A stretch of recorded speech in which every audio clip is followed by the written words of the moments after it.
Diógenes Laércios. Vidas e Doutrinas dos Filósofos Ilustres. Livro 1. Capítulo 1. Tales. Tanto Heródoto como Dures e Demócrito dizem que Tales era filho de Exâmias e Cleobuline e pertencia à família de Télidas, que eram de origem fenícia e estavam entre os descendentes mais nobres de Cadmus e de Agenor. De acordo com o testemunho de Platão, ele era um dos 7 sábios. Foi o primeiro a receber o nome de sábio no Arcontado de Damásias, em Atenas, quando a expressão se aplicava a todos os 7 sábios, de acordo com a menção de Demétrios de Faleron em sua lista de arcontes. Tales obteve a cidadania em Mileto quando chegou àquela cidade em companhia de Neileus, que fora banido da Fenícia. A maioria dos autores, todavia, apresenta-o como milésio de nascimento e de família ilustre. Após dedicar-se à política durante algum tempo, Tales passou a observar a natureza. De acordo com algumas fontes, esse filósofo nada deixou escrito. A astronomia náutica atribuída a ele, segundo constava, era de autoria de Focos de Samos. Calímacos o conhece como descobridor da Ursa Menor, pois declara em seus jambos. Dizem que ele observou pela primeira vez as estrelas diminutas do carro que guiava os nautas da Fenícia. Entretanto, de conformidade com outros autores, ele escreveu somente 2 obras, uma do solstício e outra do equinócio, considerando todos os demais assuntos acima da capacidade de conhecimento dos homens. Certos relatos o apresentam como o primeiro a estudar astronomia e predizer eclipses do Sol e a determinar os solstícios, como afirma Eudemos em suas investigações astronômicas, merecendo por isso a admiração de Xenofanes e de Heródoto. Heracleitos e Demócrito testemunham esses feitos.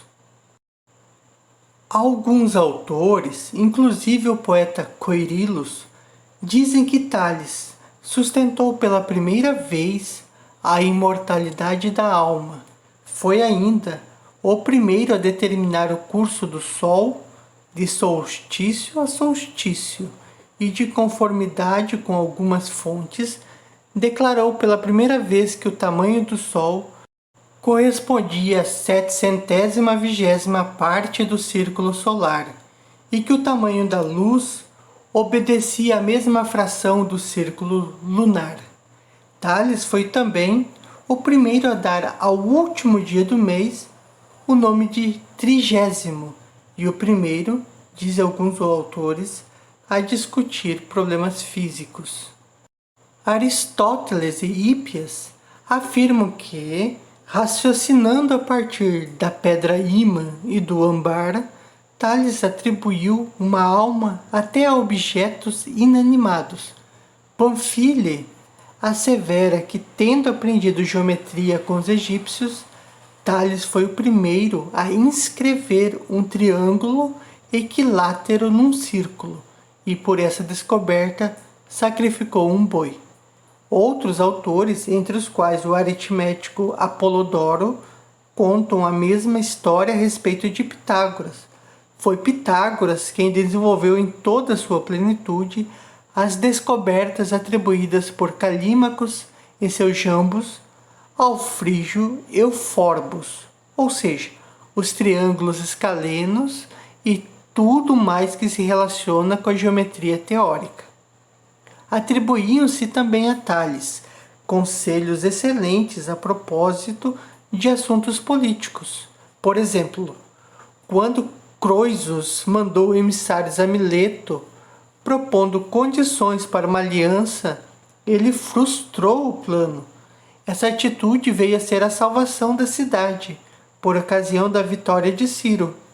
O próprio Tales teria dito, de acordo com o relato de Heracleides, que sempre viveu solitário e como um cidadão comum, mantendo-se afastado da vida política. Algumas autoridades dizem que ele se casou e teve um filho chamado Cibistus.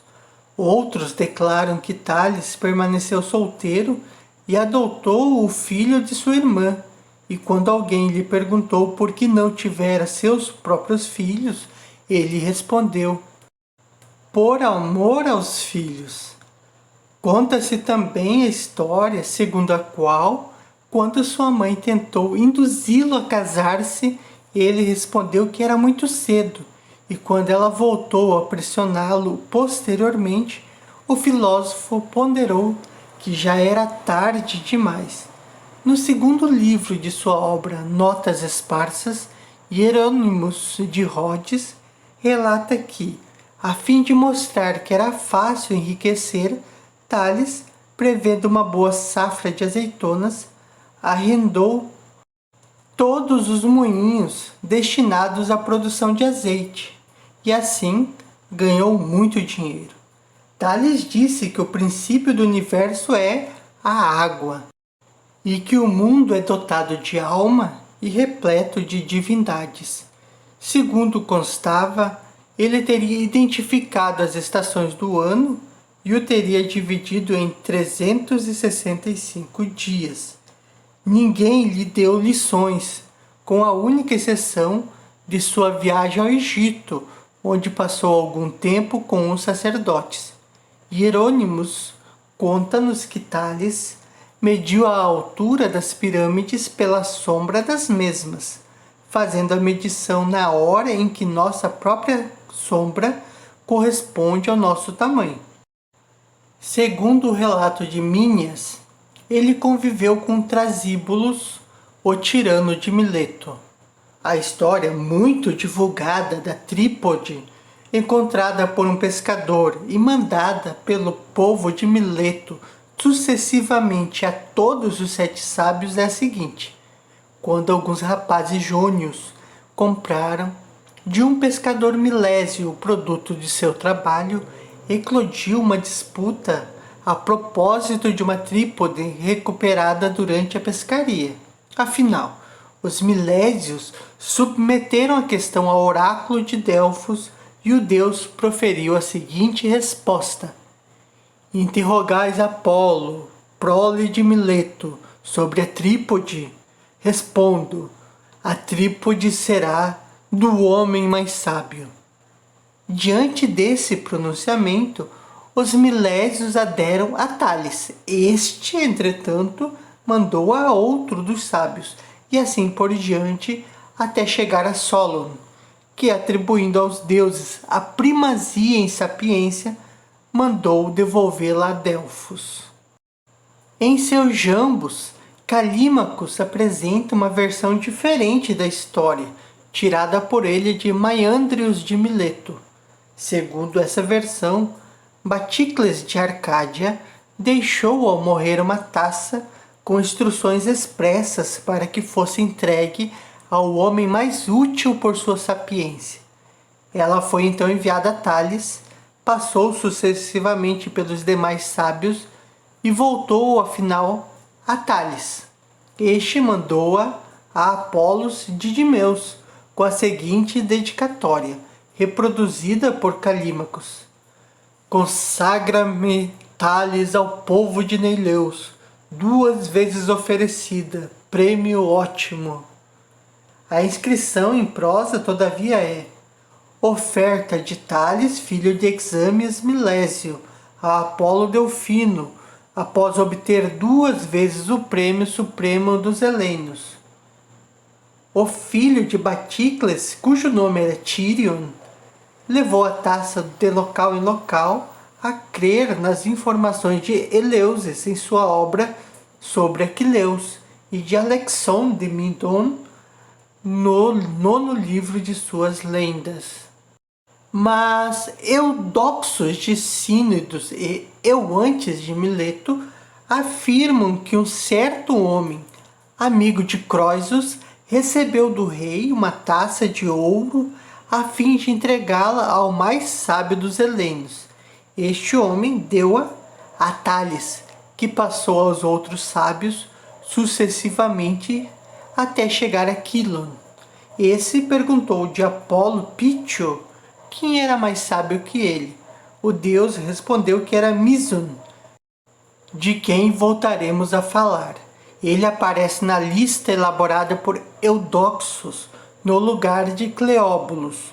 Platão também o inclui entre os sábios, em substituição a Periandros. A resposta do oráculo a seu respeito foi a seguinte: digo que é Mison de Oita, nascido em Quen, muito mais capaz que tu em sapiência. Essa resposta teria sido dada a Anácarses. O platônico Daimacos e Clearcos relatam que Croesus enviou uma taça a Pitacus, começando assim a ronda pelos sábios.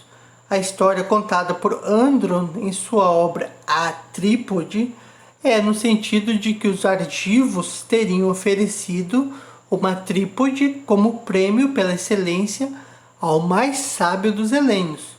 O prêmio coube a Aristódemos de Esparta, mas reverteu afinal em favor de Quilon.